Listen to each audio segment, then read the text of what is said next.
მოგესალმებით, თქვენ უყურებთ რეგიონის დღის მთავარ ამბებს, სოლიდარობა მზია მაღლობელს და ყველა სინდისის პატიმარს. გირჩი მეტი თავისუფლების ლიდერი ზურაბ გირჩი ჯაფარიძე დღეს სასამართლო დარბაზში დააკავეს. მას წულუკიანის კომისიაზე გამოუცხადებლობის გამო დაკისრებული გირაოს გადაუხდელობას ედავებიან. ამავე მიზეზით 14 მაისს დააკავეს თავდაცვის ყოფილი მინისტრი ირაკლი ოქრუაშვილიც. ჯაფარიძის პროცესი ხმაურის ფონზე მიმდინარეობდა. თბილისის საქალაქო სასამართლოს ეზოში აქტივისტები პოლიციელებს ეკამათებოდნენ და სასამართლო დარბაზში შესვლას თხოვდნენ. თუმცა მოქალაქეების დიდმა ნაწილმა შენობაში შესვლა ვერ მოახერხა.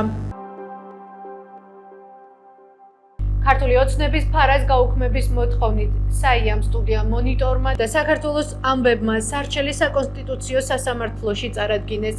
ინფორმაციას საქართველოს ახალგაზრდა იურისტთა ასოციაცია ავრცელებს.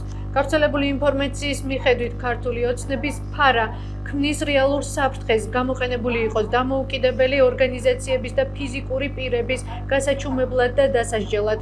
ქართულმა ოცნებამ უცხოეთის აგენტების რეგისტრაციის აქტი 1 აპრილს მიიღო, რომელიც 31 მაისს ამოქმედდება. მიუხედავად იმისა, რომ აქტი ამერიკული ფარას საფუძველზე შეადგინეს, სპეციალისტები მიუთითებენ, რომ ამერიკული ანალოგისგან განსხვავებით, იგი მიზანში დამოუკიდებელ სამოქალაქო ორგანიზაციებს და მედიას იღებს.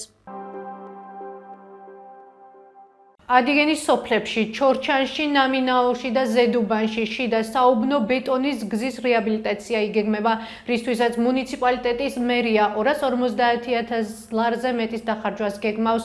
აღნიშნულის შესახებ ტენდერი უკვე გამოცხადდა. სატენდერო დოკუმენტის მიხედვით გარდა გზების რეაბილიტაციისა იგეგმება სანიაღვრე არხების მოწყობა და ცხაურებით გადახურვა.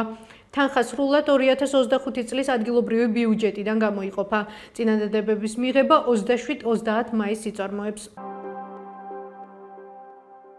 ქუჩის მუსიკოსები ანსამბლი ფორტე, თიკა ჯამბურია და ირინა ბაირამაშვილი ეს მომღერლები იმღერებენ ახალქალაქში საქართველოს დამოუკიდებლობის დღესთან დაკავშირებულ ღონისძიებაზე.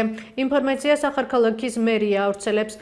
ღონისძიებას სადაო ლეგიტიმაციის ადმინისტრაცია აორგანიზებს. ქართული ოცნების მთავრობამ 26 მაისის ღონისძიებების სამოქმედო გეგმა აპრილის თვეში დაამტკიცა, სადაც ბიუჯეტი მითითებული არ არის. გავრცელებული ინფორმაციის მიხედვით ახალქალაქის ცენტრალურ მოედანზე დაგეგმილია თავდაცვის ძალების ტექნიკის, შეიარაღებისა და აღჭურვილობის გამოფენა, ადგილობრივი მეწარმეების გამოფენა გაყიდვა, კვების სივრცე, საბავშვო სივრცე და სხვა აქტივობები. ასევე დაგეგმილია კონცერტი ადგილობრივი შემსრულებლების და ზემოთხსენებული მომღერლების მონაწილეობით. რა თანხა დაიხარჯება მომღერლებისთვის და ღონისძიებისთვის ცენტრალური ბიუჯეტიდან, ქართული ოცნების მთავრობაში ჩვენს წარებს არ პასუხობენ. ეს იყო ჩვენს ხელთ არსებული დღევანდელი ბოლო ინფორმაცია. მეტი და დეტალური ინფორმაციისთვის ეწვიეთ ჩვენ ვებ და Facebook გვერდს. გმადლობთ რომ გვიყურებთ. ხვალამდე.